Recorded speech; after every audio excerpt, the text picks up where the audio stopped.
mahasiswi program studi pendidikan luar sekolah, Fakultas Keguruan dan Ilmu Pendidikan Universitas Sriwijaya. Oke teman-teman, di video saya kali ini kita akan membahas terkait dengan tugas analisis kebutuhan PLA.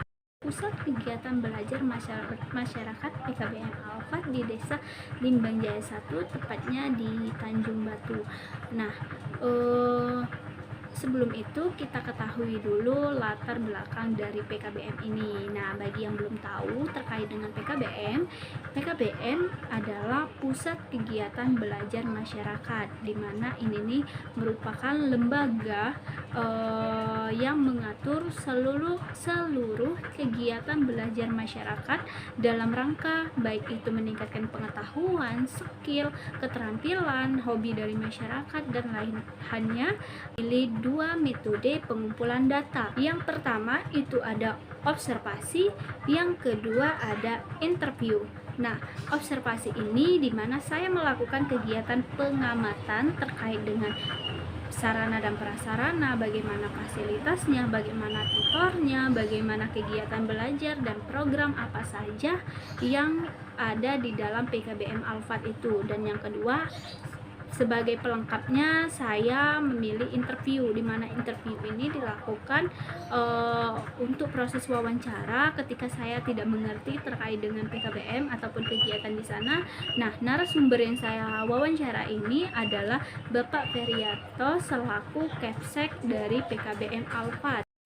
Nah teman-teman, berdasarkan hasil analisis dan identifikasi saya terkait dengan kebutuhan belajar di PKBM Al-Fat di Desa Limbang Jaya 1, adanya 5 komponen. Yang pertama, kebutuhan belajar, yang kedua, sumber belajar yang bagaimana, yang ketiga, program pembelajaran seperti apa yang dilaksanakan di PKBM Al-Fat, dan yang keempat, wadah pembelajaran itu bagaimana, dan bagaimana respon dari fasilitator kegiatan belajar yang ada di PKBM Al-Fat. Bahwasanya pada kebutuhan belajar masyarakat, PKBM Al-Fat menggunakan penerapan community based education atau pendidikan berbasis masyarakat.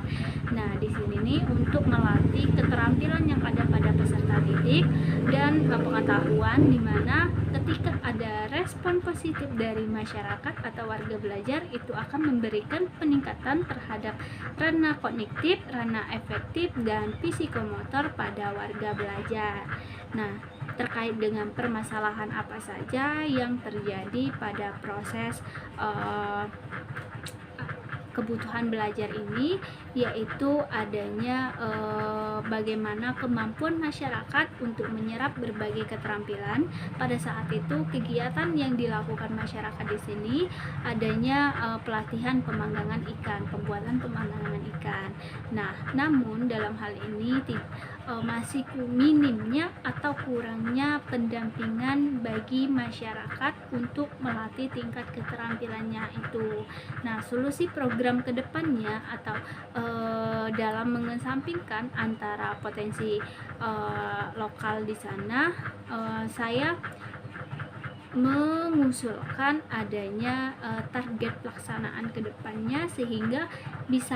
Yang kedua, sumber belajar. Nah, kawan-kawan, kalian pada ketahui bahwasanya dalam PKBM Al-Fat ini, pada PKBM Al-Fat ini sumber belajar yang digunakan masih sangat tradisional atau masih sangat manual. Yang pertama, masih menerapkan buku ajar yang setara dengan pendidikan formal biasanya, dan modul serta lingkungan sekitar. Nah, lingkungan sekitar ini terkait dengan bagaimana interaksi warga belajar dengan fasilitator dan fasilitator dengan warga belajar. Dan ada beberapa hambatan atau permasalahan yang dihadapi di PKBM Al-Fat ini. Yang pertama, tentu adanya rasa jenuh oleh warga belajar untuk belajar mengingat masih penerapan modul tersebut. Yang kedua, ketidakefektifan warga belajar untuk berdiskusi, di mana tidak adanya hubungan timbal balik antara warga belajar dan fasilitator. Nah, melihat permasalahan tersebut, solusi dari permasalahannya yaitu memberikan motivasi terkait dengan peningkatan diskusi tersebut, dan jangan sesekali kita menganggap warga belajar itu sebagai murid, tetapi sebagai kawan, sebagai orang tua, dan menerima semua pendapat atau saran, sehingga ketika warga belajar merasa dihargai, tentu proses pembelajaran itu akan menyenangkan. Yang ketiga, program pembelajaran seperti apakah dan bagaimana kegiatan yang sudah berlangsung di PKBM Alphard. Nah, berikut ini beberapa program pembelajaran di PKBM Alphard. Yang pertama, belajar mengajar seperti halnya pendidikan formal, seperti belajar SD, belajar SMP, belajar SMA, dan juga adanya program pelatihan dalam meningkatkan sektor UMKM.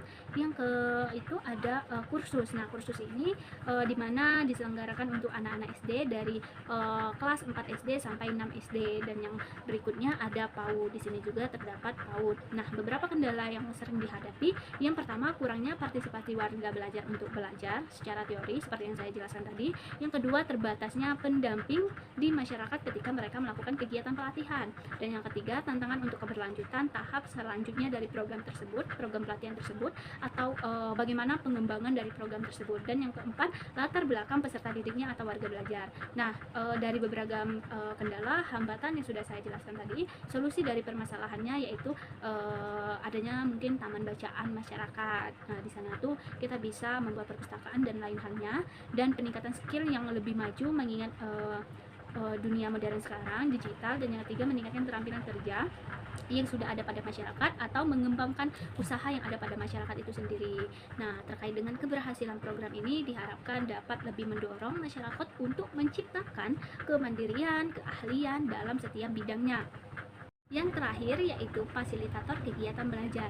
Nah, fasilitator kegiatan belajar ini sangat berperan penting untuk menunjang kelangsungan dari PKBM Alphard ini. Nah, di mana PKBM Alphard ini banyak sekali fasilitator yang membantu masyarakat untuk mengembangkan skill, pengetahuan, melatih keterampilan, dan meningkatkan usaha-usaha UMKM kecil-kecilan. Nah, tugas dari fasilitator di sini mampu untuk membangun kesadaran kritis pada masyarakat agar mampu menanggulangi kemiskinan. Nah, PKBM Alphard ini yang saya kenal fasilitatornya itu sangat lama, baik dari pengunjung, dari saya melakukan proses observasi di situ, dan rancangan program atau solusi program yang ingin direncanakan yaitu penerapan metode partisipatif, lebih banyak mendengarkan daripada bicara. Jadi para tutor itu lebih banyak mendengarkan permasalahan warga belajar, pemberian solusi kepada warga belajar terkait dengan lebih banyak berbicara kepada warga belajar. Tentu hal tersebut akan membuat bosan warga belajar, dengan target keberhasilan program untuk membantu masyarakat menemukan arah mereka dan bekerja sama dengan masyarakat. Mungkin itu saja paparan singkat hasil analisis kebutuhan belajar masyarakat di PKBM Alphard. Jika ada salah kata baik pemaparan ataupun dalam pengeditan video ini, saya mohon maaf. Bye bye. Assalamualaikum warahmatullahi wabarakatuh.